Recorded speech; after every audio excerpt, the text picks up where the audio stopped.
Ladies and gentlemen, we've all been there, drawn to someone not just for who they are, but for who we believe they could become. We fall in love with their potential, with the person they might be someday. If the timing was better, if they healed, if they just realized how good we are for them, and we stay not because the relationship is fulfilling now, but because we're holding on to a version of it that only exists in the future. But there's something we need to talk about, something that quietly keeps so many people stuck in cycles of almost love, and it's this: potential isn't a commitment. No matter how much you see in them, no matter how bright the future looks in your imagination, what truly matters is how they show up for you now, not later. Let's talk about it. When someone keeps you in a place of uncertainty, it's easy to tell yourself that you're just overthinking. You begin second guessing your intuition, trying to decode messages that never quite make sense, and waiting for signs that never fully come. You keep giving benefit of the doubt, convincing yourself that maybe he's just busy, or maybe he needs more time, or maybe this is how modern relationships work. But the truth is far simpler and more painful. Ambiguity is an answer in itself. When someone truly wants to be with you, they don't leave room for doubt. They don't blur the lines between interest and indifference. They don't breadcrumb you with just enough affection to keep you hanging on while never offering anything solid. In fact, people show you exactly who they are and what they want by what they choose to do, and more importantly, by what they choose not to do. Ambiguity often looks like long gaps between communication. It looks like warm messages followed by cold silences. It looks like showing up when it's convenient and disappearing when it's not. It looks like making plans that never happen and giving compliments that lead nowhere. And in that fog of inconsistency, you stay stuck. Not because you don't know what's happening, but because you do, and you're hoping the truth will somehow change. You wait because you've emotionally invested. You wait because of the rare moments when he does show up, the sparks, the laughs, the attention that made you feel wanted, even if just for a fleeting moment. But one clear moment of affection doesn't cancel out a pattern of uncertainty. One late night call doesn't make up for a week of silence. One kind word doesn't undo 100 mixed messages. We don't like to accept ambiguity as an answer because it forces us to acknowledge something we don't want to face, that the other person has already made a decision. They may not have said it out loud, they may not have admitted it directly, but their lack of effort, their lack of clarity, their refusal to show up in a real way, these are all expressions of a choice. A choice not to choose you, not fully, a choice to keep their options open, a choice to stay emotionally distant. It's a subtle rejection masked as indecision, and the longer you stay in that space, the more it chips away at your self-worth. You start questioning whether you're asking for too much. You wonder if wanting commitment, clarity, and consistent connection makes you needy. You shrink your expectations, soften your voice, and downplay your needs, all in hopes of being easier to choose. But someone who wants you doesn't need convincing. They don't need time to figure out if you're worth showing up for. They know, and they act like it. They don't disappear when things get real or withdraw the moment you ask for definition. Instead, they meet you there, not with confusion, but with consistency. The most dangerous thing about ambiguity is that it doesn't hurt all at once. It drains you slowly. It makes you feel like you're going crazy. It makes you doubt your gut. It makes you stay longer than you should, hoping for clarity that never comes. But clarity is not something you should ever have to beg for. It is the bare minimum in any connection where love is meant to grow. Without clarity, there can be no security, and without security, there can be no peace. You were never meant to live in the gray area of someone else's indecision. You are not a backup plan. You are not someone to be kept on standby. If he can't show up clearly, if he can't say what he wants, if he dances around your questions, gives half answers, and keeps pushing commitment just a little further away, that is his answer. His silence, his delays, his avoidance, that is communication. And when someone communicates through ambiguity, they're telling you everything you need to know. The challenge is not decoding their message, it's accepting that you already understand it. There's a quiet kind of pain that comes with feeling like you're being treated as an option. It's not loud or dramatic, it's subtle. It's in the way someone responds hours later to a message you sent with hope. It's in the way they make you feel special one night and forget you the next day. It's in the plans they cancel at the last minute and the excuses that sound more like delays than explanations. When someone treats you as an option, they may not say it directly, but their actions tell the story, a story where you're not the priority, just a possibility. You are not someone to be picked up when it's convenient and put down when it's not. You are not a placeholder, not a fallback plan, not the person someone reaches for when they're lonely or bored. And yet, so many people fall into that space hoping, waiting, staying because there are moments that feel real. There are moments that feel like love, moments that make you believe that maybe, just maybe, you're not an option after all. But a moment isn't a commitment, a spark isn't a promise. A few kind words don't erase a pattern of neglect.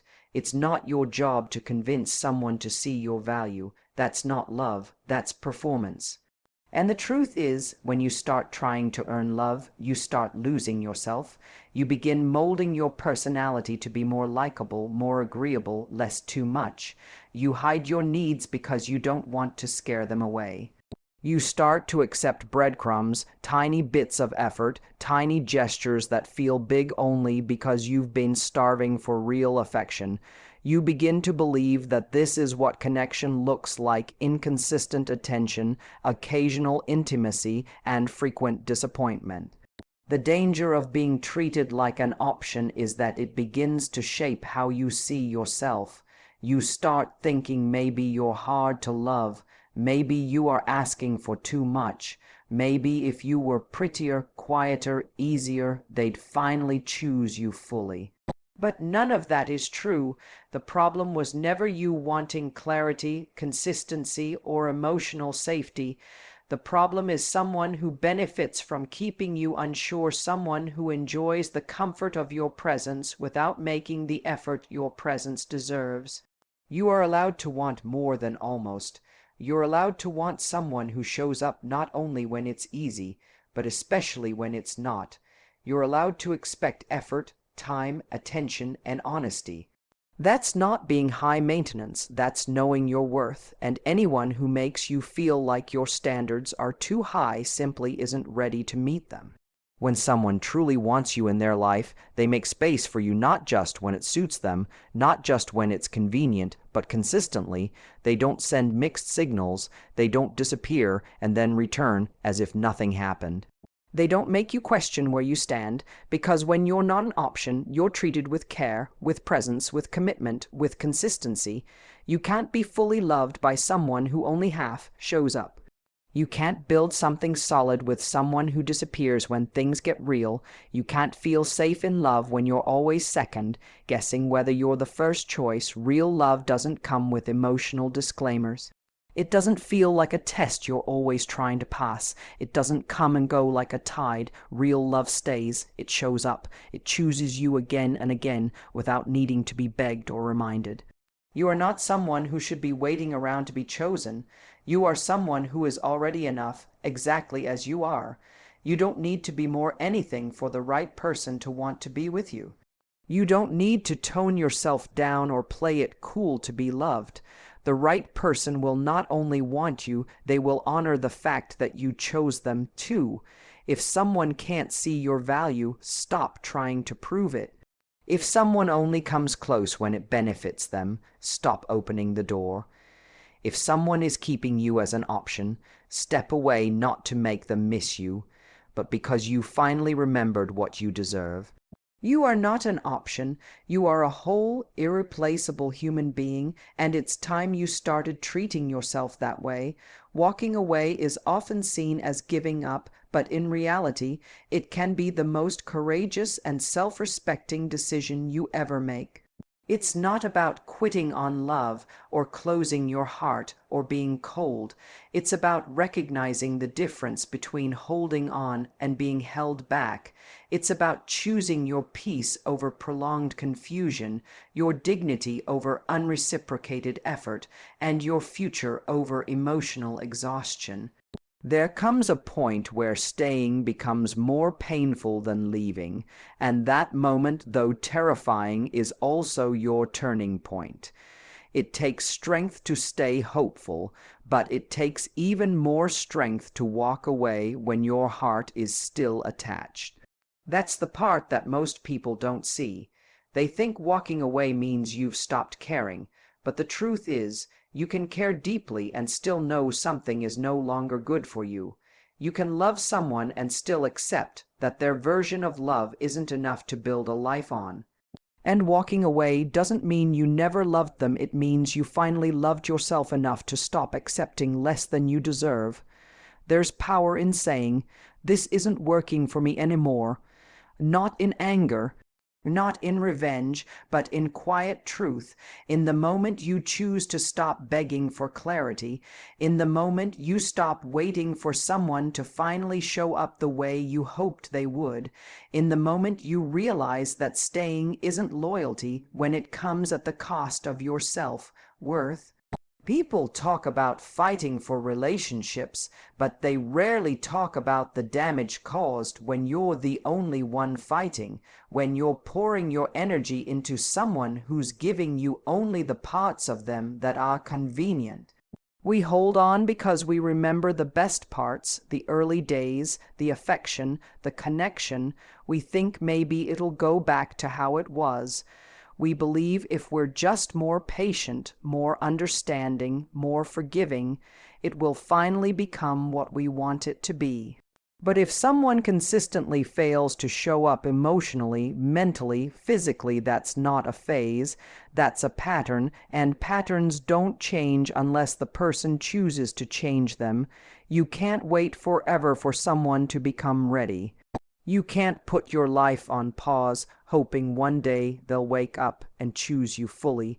Walking away isn't a dramatic exit, it's an intentional one. It's not about slamming the door, it's about closing it gently, knowing you no longer belong in a space that made you feel small, unsure, or not enough. It's about reclaiming your voice after silencing it for too long. It's about remembering that your presence is a gift, and if someone can't see that, it's not your job to prove it over and over again. Sometimes we think walking away is a failure, that we've failed to make it work, but love isn't something you force into place. It's something that flows between two people who are equally invested, who communicate honestly, who make effort without being asked, who stay not just in the good moments, but in the hard ones too. When that balance is missing, the relationship is no longer a shared space. It becomes a place where one person gives and the other simply takes. Leaving a situation that hurts you is not weakness, it's wisdom. It means you're choosing growth over stagnation. It means you're protecting your energy. It means you're finally listening to that quiet inner voice that's been saying, "You deserve more than this."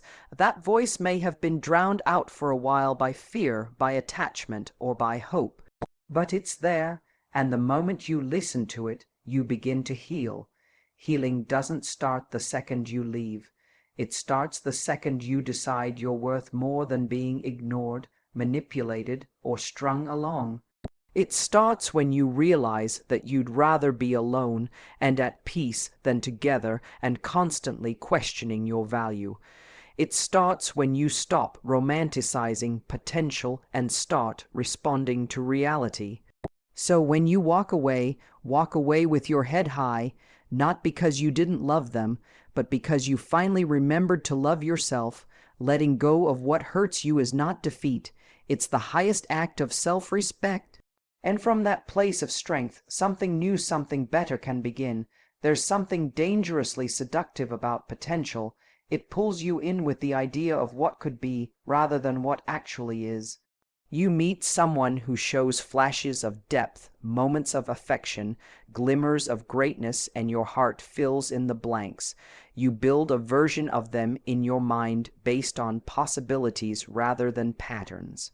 You find yourself emotionally attached not to the person they consistently show up as, but to the person they could become if only they healed, tried harder, or finally figured it out. The idea of potential is hopeful, but also heavy. It asks you to carry the weight of someone else's growth while putting your own peace on hold. It convinces you that if you just love them hard enough, wait patiently enough, forgive repeatedly, they'll rise into the partner you believe they're capable of being. You tell yourself they have a good heart, they mean well, or they've just been through a lot, and maybe all of that is true, but a good heart that doesn't translate into consistent action leaves you stuck in a cycle of almosts. Almost committed, almost present, almost enough. Potential makes excuses for red flags. It smooths over broken promises. It romanticizes inconsistency. It blinds you to the reality that you're giving your best to someone who isn't even fully showing up. You spend your time trying to become more understanding, more forgiving, more patient, not realizing that in the process, you're lowering your standards to accommodate someone else's emotional unavailability. And while you wait for the day they finally choose you the way you've been choosing them, time passes, self-esteem erodes, and the relationship becomes more about endurance than love. You begin to measure progress in crumbs, a text they actually replied to on time, a conversation that didn't end in avoidance, a moment they admitted they care, but a few good moments don't cancel out months of mixed signals. A temporary shift in behavior doesn't rebuild trust that's been chipped away repeatedly. It's easy to confuse emotional intensity for depth or attraction for alignment, but real commitment is built on clarity, on follow-through, on consistent investment. Not on one-day promises or emotionally charged highs that are never followed by grounded effort. It's not your responsibility to bring someone up to speed with what you need in a relationship. It's not your job to mold them into the version of themselves that you think they can become. People change because they want to, not because you're good enough to make them see it. Love should never feel like a rescue mission. It should never feel like you're doing emotional labor just to feel worthy of being loved in return. Staying for potential is like planting a garden and never seeing it bloom, but refusing to leave because you remember the first few days of sunshine. You hope the flowers will still grow, even as the soil erodes under your feet. And you tell yourself that walking away means giving up, but it doesn't. It means acknowledging that good intentions don't always lead to good outcomes, that someone can have all the ingredients to be a great partner, but if they don't mix them into action, it means nothing. You deserve someone who is already choosing to be what you need, not someone you're waiting on to become ready. You deserve a relationship that exists in reality, not one that only thrives in imagination. There's strength in seeing things as they are instead of how you wish they would be. And sometimes the most loving thing you can do for yourself is to stop holding space for someone who isn't stepping into it. Potential without action is a fantasy. It can't hold you at night. It can't be there when life gets hard. It can't show up for real conversations or real connection. What matters most isn't who someone could be, it's who they are right now. The truth is, you can't build a healthy future on hope alone. Love needs roots, not just wings, and if someone isn't willing to grow with you, it's not your job to keep watering the dream. When someone shows you flashes of who they could be, but never steps up to become that person, believe what their actions are telling you. Love built on potential is a love that asks you to wait, to tolerate, to compromise your peace in exchange for a promise that may never be fulfilled. You weren't meant to build your life on a maybe. You were meant to be loved by someone who is ready not just in words, but in choices, in presence, in consistency. So stop holding space for someone who keeps showing up as a possibility. Start holding space for the love that shows up as a reality. Because the right person won't ask you to wait for them to grow into love, they'll grow with you in it, and they won't make you guess if you're enough. They'll already know.